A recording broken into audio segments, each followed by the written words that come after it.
Нийслэл Улаанбаатар хотод зохион байгуулагдаж буй COP17 арга хэмжээний үеийн замын хөдөлгөөний зохицуулалтад нийт 228 хяналтын цэгт 567 албаагч үүрэг гүйцэтгэн ажиллаж байна.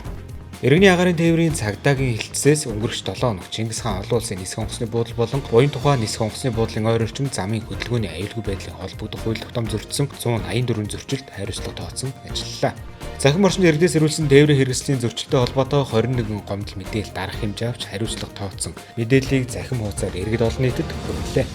Улаанбаатар төмөр замаар нийт 34 чиглэл 62 галт тэргээр 26118 зорчигч үйлчлүүлэх үед давхарцсан тоогоор 106 албаагч суудлын галт тэргэнд гэмт хэрэг зөрчлөөс өрсөн сэргийлж зорчигчдын аюулгүй байдлыг ханган ажиллалаа.